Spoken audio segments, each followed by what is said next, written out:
नमस्कार मित्रों, हम खड़े हैं आज हनुमान जी के मंदिर में और मैं हूं आपका मित्र मनीष वैष्णव। और हम आज बात करेंगे हमारे हनुमान जी के ऊपर। हनुमान जी की साधना अगर हम करें तो हमको उससे क्या क्या बेनिफिट मिल सकते हैं, लाभ मिल सकते हैं। बहुत कुछ लोगों ने मुझसे पूछा है, मित्रों ने, कि किस प्रकार से हम हनुमान जी की उपासना करें और उसमें क्या क्या नियम रखने चाहिए। एक ऐसे हमको एक हिंदू, एक सनातनी के लिए मतलब जो जो हमारी रिक्वायरमेंट है उसके लिए कौन कौन से नियम होने चाहिए। सबसे बड़ी बात है कि अगर हम हनुमान जी की उपासना कर रहे हैं तो सबसे पहला काम हमको ये करना पड़ेगा कि हमको शुद्धिकरण बना के रखना है। खाने पीने के मामले में बहुत ज़्यादा आपको ध्यान रखना पड़ेगा। आपको लहसुन और प्याज आपको नहीं खाने हैं। आपको अगर आप मांसाहार करते हैं तो उससे आप दूरी बना के रखिए। फिर आप अगर अल्कोहल वगैरह यूज़ करते हैं तो आपको नशे वगैरह से दूर रहना पड़ेगा। अब आप बोलोगे इतनी चीज़ें कहाँ पर लिखा हुआ है हनुमान जी की उपासना करते समय इन सब चीज़ों का? तो हाँ भाई, ऐसा है। अगर आप करना चाहते हैं, अगर हनुमान जी की उपासना विधिवत रूप से करना चाहते हैं और अब ये चाहते हैं उसका लाभ मिले और ये आप चाहते हैं कि हनुमान जी आपको संकेत करें, तो फिर इन चीज़ों का आपको ध्यान रखना पड़ेगा। अभी जो मैं आपको बता रहा हूँ हनुमान जी की उपासना, हनुमान जी की उपासना में फिर आपको झूठ कम से कम बोलना है, या ना बोले तो चलेगा, कम बोलना है, गाली गलौज नहीं करनी है, वाणी का संयम करना पड़ेगा, मन का संयम करना, मन को स्थिर रखना पड़ेगा। आपको सामने कोई महिला आती है तो उसके लिए सम्मानपूर्वक दृष्टि रखनी पड़ेगी। आपको अपने दिमाग को, विचारों को शुद्ध रखना पड़ेगा। आपको इन सब चीज़ों से, जो इस दुनिया के लिए घटिया है, उनसे निकलना पड़ेगा। थोड़ा सा अपने आप का स्टैंडर्ड बढ़ाना पड़ेगा। मतलब आप दूसरे एक साधु होंगे।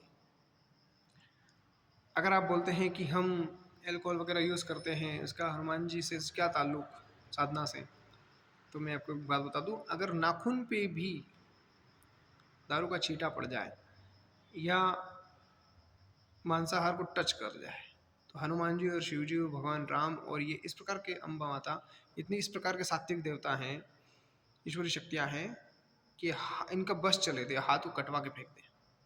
इतना ज़्यादा भयंकर इनमें कट्टरता है। किसके लिए? शुद्धता के लिए। ये आपको पानी भी बिल्कुल गौमूत्र में और आपको बिल्कुल चरणामृत जैसा चाहिए इनको। आपके चेहरे से इनको खुशबू आनी चाहिए, बदबू नहीं। आप मुंह में चगरते हैं, करके थूकते रहते हैं, तो उससे क्या होता है कि ये इनको पसंद नहीं है।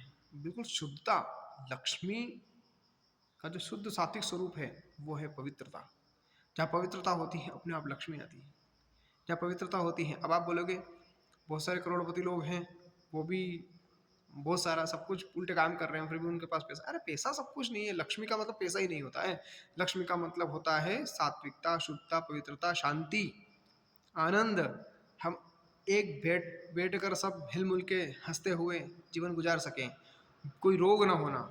इसका उल्टा कर लीजिए, जो पैसे वाले तो हैं परंतु उनकी औलादें इधर उधर जाकर पैसा उड़ा रही होती हैं, गलत काम करते हैं, और उनके परिवार में कोई ना कोई खाता पीता होगा, ये अलक्ष्मी का स्वरूप है। बीमारियां होंगी, ये अलक्ष्मी का स्वरूप है।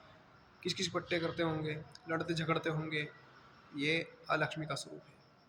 यदि आप शुद्ध सात्विक रूप से करना चाहते हैं तो जो भी आप हनुमान जी के लिए सुंदरकांड का पाठ करें, हनुमान चालीसा का पाठ करें, बजरंग बाण का पाठ करें, या जो आप हनुमान अष्टक का पाठ करें, क्योंकि और जो उसके साथ में आपकी क्रिया विधि है, जो आप पुष्प चढ़ाते हैं, हार माला चढ़ाते हैं, इत्र चढ़ाते हैं, धूप बत्ती चढ़ाते हैं, आप गुड़ चने का जरूर भोग लगाइए, मिठाई चढ़ाइए, जो भी आप चढ़ा सकते हैं, या जो भी आपकी शक्ति के अनुसार जो भगवान की साधना करते हैं कीजिए। और राम नाम का जरूर उनको जाप सुनाइए। अगर आप ये चीज़ करेंगे तो धीरे धीरे आपके जीवन में जितनी भी समस्याएं वो खत्म होती जाएंगी और आपको मार्गदर्शन मिलता जाएगा। कोई ना कोई व्यक्ति ऐसा मिलेगा जो आपको मार्गदर्शन करेगा।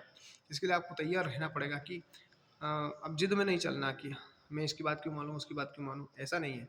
आपको खुद की आपकी बात को समझना पड़ेगा। आपको खुद को इसलिए तैयार रखना पड़ेगा कि अगर मुझे कोई बात बोले तो मैं उसको मानना है, मतलब अच्छी सकारात्मक बात, और परमात्मा के संकेत को समझना है, जिससे आप अपने जो जहाँ पे कार्य रुक रहे हैं वहाँ पे आप उसमें सफलता प्राप्त करें। इसके साथ में आपका मित्र महेश वैष्णव आपसे विदा लेता हूँ। जय सिया राम।